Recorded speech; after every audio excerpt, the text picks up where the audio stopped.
Voter में जो परंपरागत वोटर था मायावती का, वो तो मायावती के साथ जाएगा, लेकिन अन्य राजनीतिक दलों की भी बराबर यहाँ छवि बनी है। अभी विधानसभा चुनाव में अखिलेश जी को भी काफ़ी यहाँ जन समर्थन मिला, पर्याप्त मात्रा में लोगों को भीड़ मिल रही थी। इतनी भीड़ तो अन्य राजनीतिक दलों के नेताओं को नहीं मिल पा रही थी। ददुआ का नाम सुना है? जी हाँ, जिसे आप डकैत कह लीजिए, बागी कह लीजिए, जो दिल में आए वो कह लीजिए। उसका एक इलाका भी है और जहां से उसके भाई चुनाव भी लड़ते हैं, लेकिन जीत नहीं पाते। जी हाँ, हम बात कर रहे हैं चित्रकूट की। वही चित्रकूट जहां पर कुर्मी वोटर और ब्राह्मण वोटर लगभग बराबर हैं, जहां टक्कर ओबीसी बनाम सवर्ण कह लीजिए या बीजेपी बनाम सपा कह लीजिए। हम आपको बताएंगे क्यों ये सीट सपा और बीजेपी के लिए बहुत महत्वपूर्ण है और कैसे दोनों पार्टियों की जो साख है यहां दांव पर लगी हुई है। अगर हम बात करें सीट के इतिहास की, तो आपको देखने को मिलेगा कि सीट पहले कभी कांग्रेस की थी, लेकिन धीरे धीरे ये बसपा से होते हुए समाजवादी पार्टी के पास आ गई। अगर आप पिछले 4 चुनाव का इतिहास उठाकर देखेंगे तो बीजेपी और समाजवादी पार्टी बिल्कुल बराबर नजर आती है। दरअसल इस सीट का एक और इतिहास है। इस सीट का इतिहास ये है कि यहाँ पर बागी और बाहर से आए हुए प्रत्याशी चुनाव जीतते रहे। जैसे 2019 में बीजेपी से आर.के. पटेल चुनाव जीत गए, जो कभी समाजवादी पार्टी के थे और चित्रकूट या बांदा के नहीं थे, बल्कि बाहर से आए हुए थे। ठीक इसी तरीके से 2014 में भैरव प्रसाद मिश्रा बीजेपी से चुनाव जीते।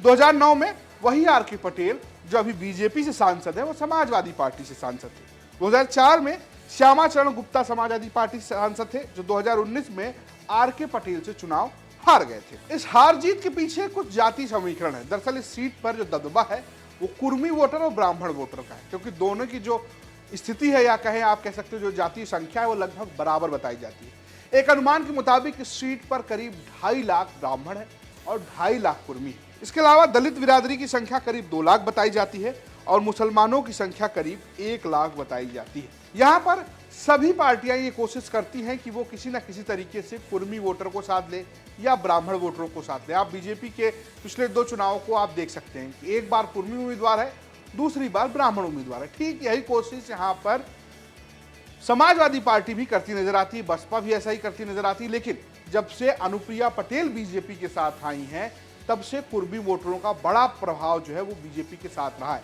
लेकिन 2022 के विधानसभा चुनाव में ट्रेंड बदलता हुआ नजर आया। दरअसल अब देखने को मिल रहा है कि कुर्मी वोटर जो है वो बहुत चालाकी से वोटिंग कर रहा है और वो कहीं समाजवादी पार्टी को तो कहीं बीजेपी को वोट करता हुआ नजर आया है। यहां तक कि विधानसभा चुनाव में भी चित्रकूट के इलाकों में समाजवादी पार्टी के लिए एक अच्छा खासा जनाधार भी देखने को मिला है। यही बात यहाँ के स्थानीय पत्रकार भी कहते हैं कि अगर समाजवादी पार्टी यहाँ टक्कर देती है तो बीजेपी को कहीं ना कहीं एक तरीके से काफी मुश्किल पैदा कर सकती है। सुनिए क्या कह रहे हैं स्थानीय पत्रकार। इस बार देखिए, जो मुख्य भूमिका रहेगी, जो बैकवर्ड वोटर है, वो यादों को छोड़ के उस पर भी काफ़ी हद तक सेंधमारी भाजपा ने की है। और लोकसभा चुनाव की बात करें तो कांग्रेस का भी वोटर जो था वो अब भाजपा के साथ जुड़ गया है। अब जो राहुल गांधी ने यात्रा निकाली और भी जो चीज़ें हैं, अब ये कितना प्रभाव डाल पाई हैं, ये तो जब चुनाव नज़दीक आ जाएगा तभी समझ में आएगा। लेकिन अगर आज के परिवेश में बात करें तो अभी भी सबसे मजबूत दल के रूप में भाजपा ही दिखाई दे रही है। मोदी लहर पर चुनाव होगा ये कह पाना तो नहीं मुझे लगता ठीक होगा, लेकिन जनता को अगर उनकी योजनाएं ठीक लगती हैं तो हो सकता है वो वोट दे जाए। लेकिन अन्य राजनीतिक दलों की भी बराबर यहाँ छवि बनी है। अभी विधानसभा चुनाव में अखिलेश जी को भी काफ़ी यहाँ जन समर्थन मिला, पर्याप्त मात्रा में लोगों को भीड़ मिल रही थी। इतनी भीड़ तो अन्य राजनीतिक दलों के नेताओं को नहीं मिल पा रही थी। अभी एक पास में ही एक मटौन में एक राजनीतिक दल का प्रोग्राम था, वहाँ तो नेता ही ने, मतलब कार्यकर्ताओं के अलावा कुछ दिख ही नहीं रहा था। तो ये नहीं कहा जा सकता कि कौन क्या करेगा, ये तो जनता के हाथ की बात है।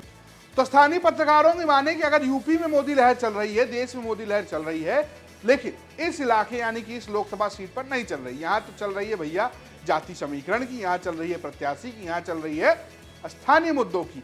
जो जैसा करेगा वो वैसा कर सकता है। लेकिन अगर आप ये जानना चाह रहे हैं कि आपके सीट पर क्या चल रहा है, यानी कि आपकी अपनी लोकसभा सीट का क्या हाल है, तो आपको एक काम करना होगा, जाना होगा यूपी तक की प्लेलिस्ट में। और वो प्लेलिस्ट है कौन जीतेगा यूपी लोकसभा इलेक्शन 2024। अपनी सीट खोजनी और जान लेना है कि आपकी सीट पर क्या चल रहा है। आसान काम बताया मैंने आपको। इसके साथ ही साथ एक काम और कर सकते हैं, जानना चाहते हैं कि आपके इलाके के लोग, यानी कि आपके भाई बिरादरी के लोग क्या बता रहे हैं कि कौन किसका माहौल बन रहा है, तो वो भी आपको उसी प्लेलिस्ट में मिल जाएगा। फिलहाल ये स्टोरी बांदा से भेजी थी हमारे सहयोगी सिद्धार्थ ने, प्रस्तुत किया है मैंने रजत ने, और कैमरे के पीछे भी हैं सिद्धार्थ। देखते रहिए यूपी तक। नमस्कार।